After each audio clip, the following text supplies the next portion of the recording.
I want to wish everybody a belated happy Thanksgiving. I know this is late, but hope you enjoyed it. And we reached a milestone over the last couple of days of 400 subscribers, so that's great. I know a lot of you have been commenting, and I will be getting to those as soon as I can. It's just been really crazy busy, so I'll get to your comments and answer them as soon as I can. So here we go. Well, we're dodging rain clouds, but we got one box. Well, we got all 4 boxes installed. Should show you real quick where I got them. I got one box up by the wreath, another box tucked behind this bush here, one back here, and then one right up there. So they're in place. The next step is I'm going to get my sheet that I printed out and start plugging things in.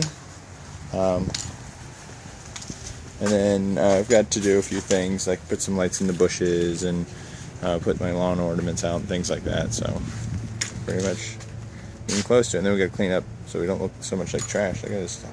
Jeez.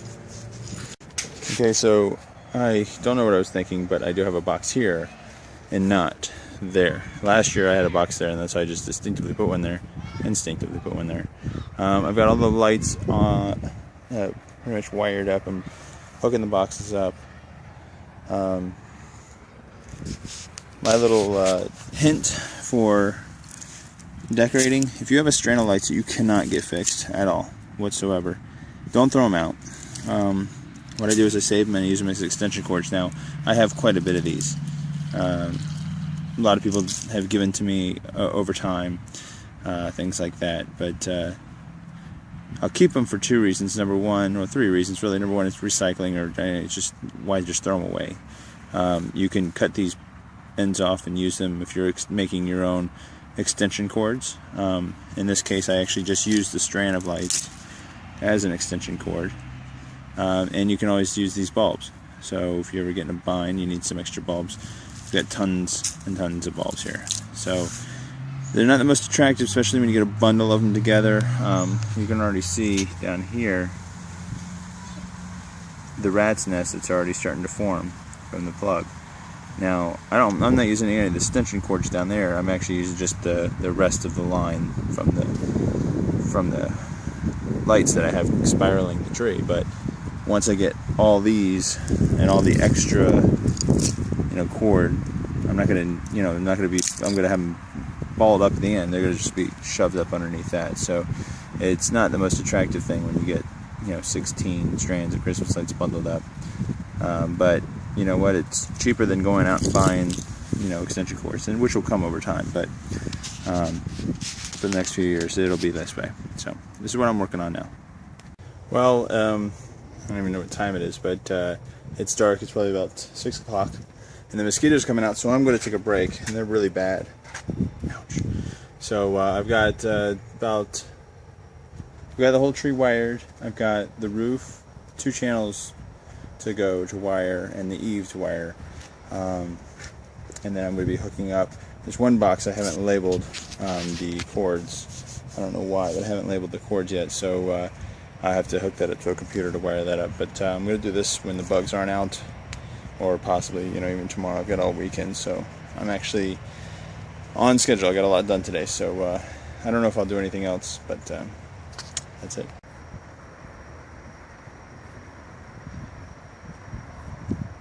Good morning. It is Saturday morning, and we're up on the roof. Are you in the picture? There you are. And let me go ahead and pause it real quick and flip the camera around. As you can see, I've been busy at work, dodging rain showers, which is not always great. You can kind of see that center big bunch of wires. Those are my extension cords, my basically extra lights. They're not going to be on, but they're powering the whole roof. They go straight up and then plug in from the back. Now, any excess lights that I have on, I've obviously tucked behind the back so no one can see. And now what we're working on is wiring up. This is going to take the majority of the day, but wiring up the eave. There is 8 channels per bar, or per section, so this right here is 8 channels. And there's the same 8 channels that are mirrored there, and the same 8 channels mirrored there, and here, and up and over the garage. You want to see something scary? We got the whole eave wired up. Let's just take a look. I'll walk over here.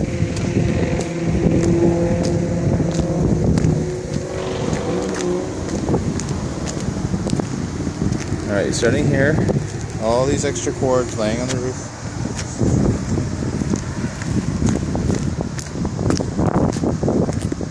All of this.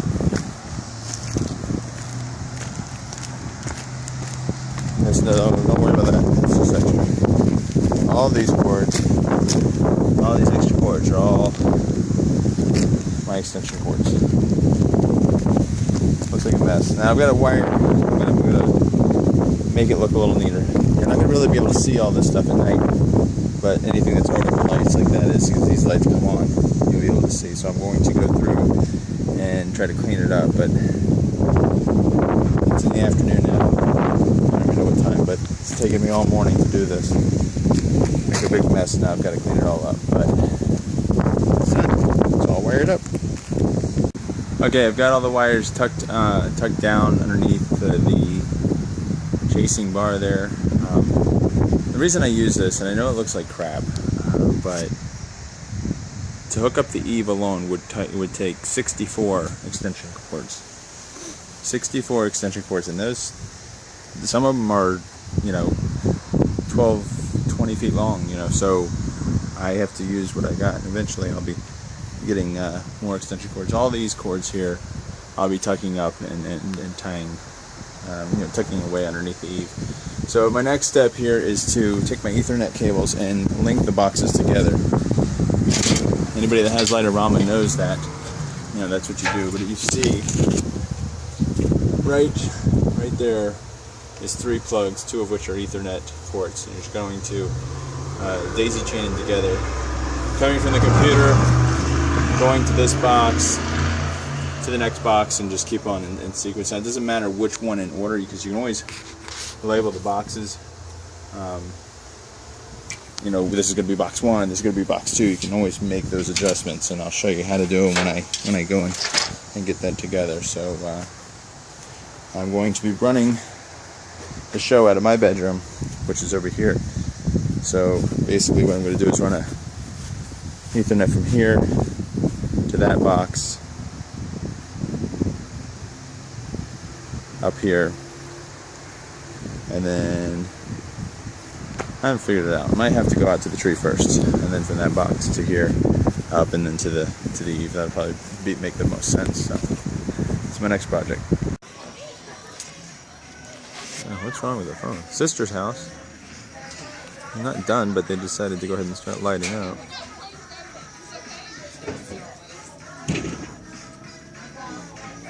I gotta clean my lens. I got a big tower tree too.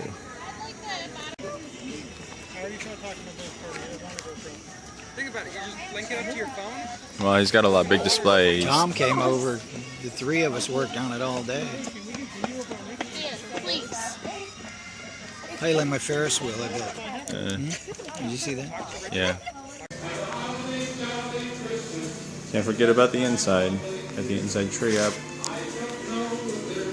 It's icky raining outside today, so I'm gonna wait until that to start working on outside. Get some garland up, get some of these decorations up, get the place cleaned up. Well, it's been a pretty much crappy rainy day all day long. We've got the house, the inside, the tree put up, all the other decorations put out, the boxes put away. The only thing we have to do is put the ornaments on the tree, which we obviously do as a family. Got the outside cleaned up. I'm going to be putting up some more lights and some static things, but not in a hurry. I want to get the show going, so I went ahead and wired up all the boxes with the exception of this box right here. But I did run the Cat 5 cables, not this one, but Cat 5 cables to everywhere they needed to be. So right now I'm going to be turning on the program. And I'm going to make sure that these boxes are labeled what they need to be labeled for the show, and I'll show you how I'm going to do that. Okay, the first step when setting up your Light-O-Rama boxes is you're going to hook up your, what do they even call this thing? The USB to Ethernet converter. It's required to run your show, as far as I know. Obviously USB to the converter, Ethernet to the box. Okay. Once you get that hooked up and your box powered on, you're going to want to go and open up. You can go to Start and Lightorama Hardware. When you open that up, it's going to come to your hardware console. Okay. Go to LOR Control, hit Auto Configure, you hit OK, and it's going to tell you what, in this case, Lightorama device found on COM3 and Communication 3. Hit OK. After you do that, you want to hit Refresh here. And it's going to search the network for the boxes. Now, if you have all 4 boxes hooked up here, it will recognize all 4 boxes, and it'll come down here in this drop menu. Now, I'm only doing 1 box, so it should only find 1 box. Sure, searching and searching and searching.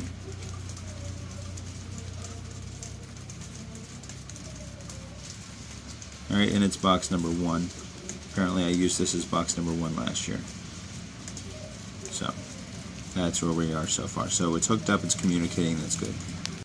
Now I want to change this to box number 2 because this is going to actually be my second box in my sequence. So I'm going to go to Change Existing ID. Old unit ID is box number 1. That's how it's registered here. If you had multiple boxes here, it would come down on the list 1, 2, 3, 4, whatever. It was labeled. And I'm going to change the new ID to box number 2. And we hit Change Unit ID. It says Unit ID has been set as number 2. And as you can see, it switched up here to number 2. And that's the only one in the box system. It's box number 2. You want to label the box. Like in this case, this is my box number 2.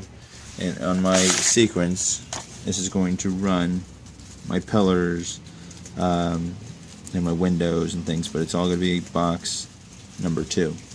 So I wanted to make sure this is the first step. I set this. If this is set as box number 1, then box number 1, channel 1, it would be doing all this stuff, and then the wrong stuff would be plugged in. So now I'm going to have to go through, and I'm going to go set the box number 1. So.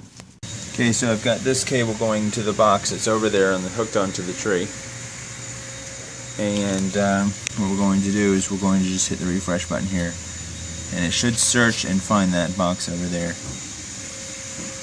And it should be labeled something else different than box number 1.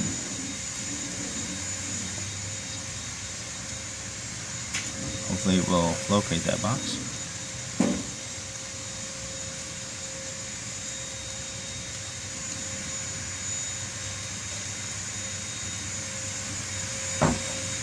See how it's labeled actually box number 2. That box out there was my number 2 box.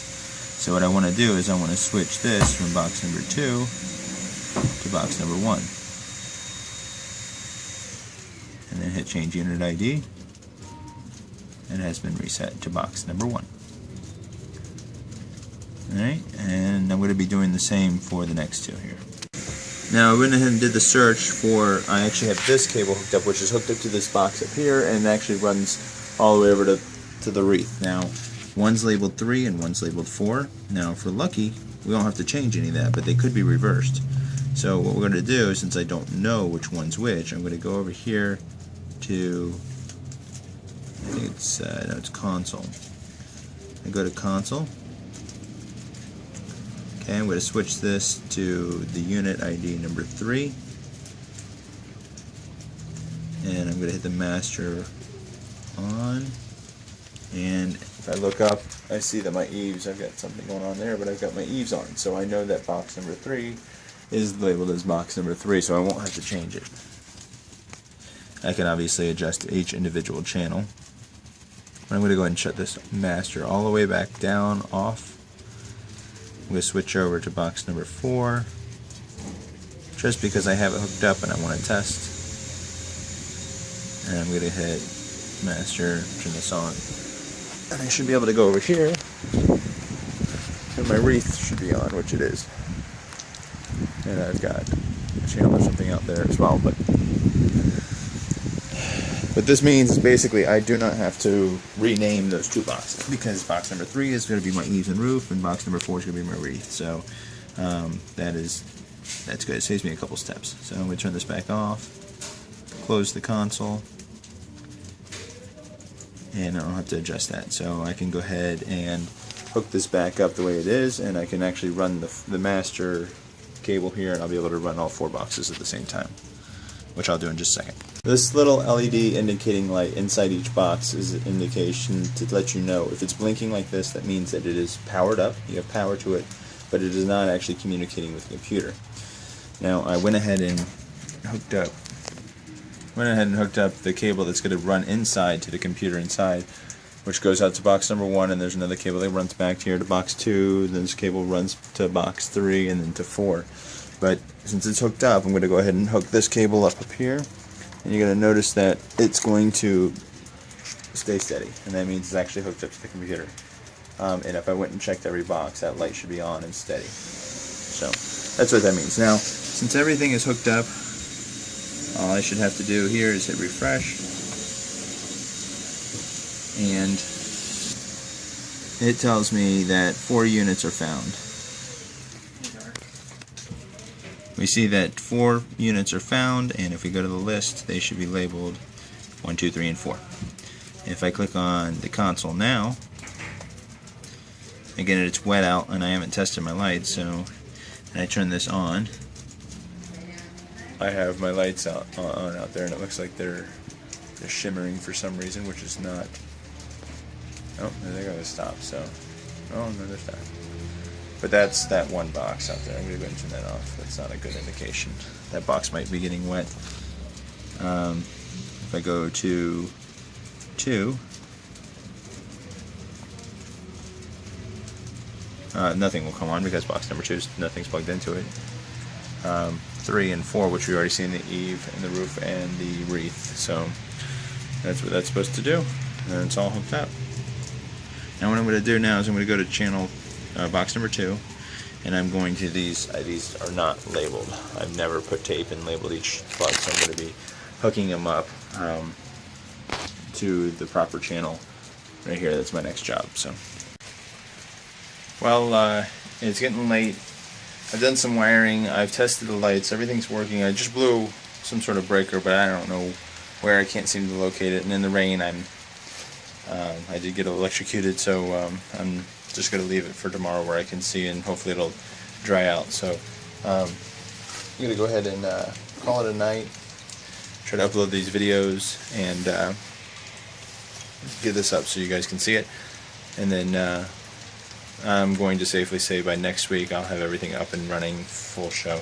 There's a lot of lights, after I've tested them, there's a lot of lights that are out, so it's going to take some time to get those up and running. So it's been a productive weekend, and didn't get as much done as I'd hoped because of the weather, but baby steps. I'm usually up and on by, this time was last year, but it is what it is. So good night, and I will make sure to take any new videos and keep you guys posted, and I will talk to you later.